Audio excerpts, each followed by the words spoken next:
જનની જણતો તણ જણે કા ભગત દાતા અને સુખ ઈ નહીતર માતું વેચે વાંજણી બધું ભાવીશ તારા। મિત્રો એક બાઈને ભલોપાત જોઈ અને રછવીએ પોતાના જીવનની તમામ જમાપૂંજી ખર્ચી અને આ ભાવ બંધાવ્યો।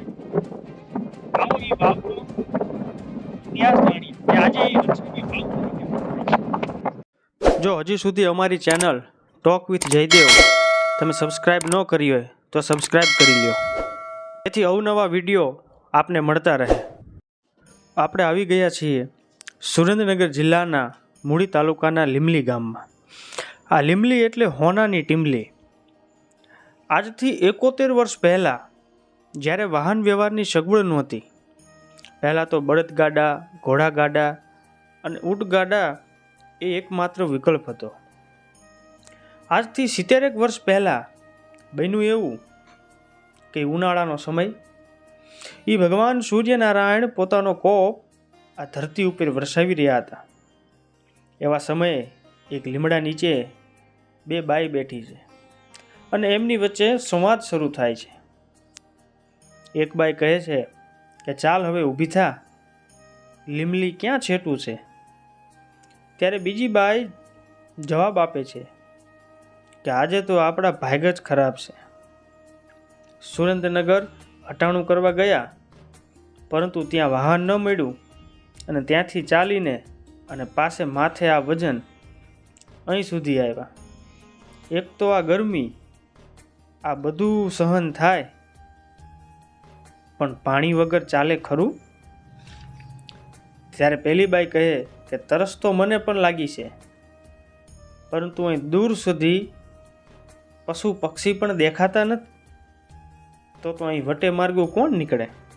ત્યારે બીજી બાઈ બોલી કે સાચું કીધું, એ તો ભીષ્મ પિતામહને તરસ લાગીને ત્યારે અર્જુને ગંગાજીને પ્રગટ કર્યા હતા, પણ હવે અર્જુન કોણ થાય? આવી રીતે વલોપાત કરતી એ બંને બાઈ ત્યાંથી નીકળી લીમલી ભણી ચાલવા લાગે છે। અને આ બધી જ વાત એક લીમડા નીચે બેઠેલા બે દંપતી સાંભળે છે। આ દંપતી એટલે નાડોદા રાજપૂત રથવી શાખાના વજાભા અને એમના ધર્મપત્ની વાલીબા। વજાભાને એ બાઈની વાત આજ મગજમાં ચોંટી ગઈ છે કે અત્યારે અર્જુન કોણ થાય? એ બંને પણ ઘરે જાય છે, રાત્રિનો સમય, પણ આજ વજાભાને નીંદર નથી આવતી હોય, એક જ વાત ભેમા કરે છે કે અર્જુન કોણ થાય? અને સવારનો સમય ઉઠી એમની ધર્મપત્નીને કહે છે કે સાંભળું? હા બોલો। ઓલી બાઈ કાલ કહેતી હતી ને કે અત્યારે અર્જુન કોણ થાય?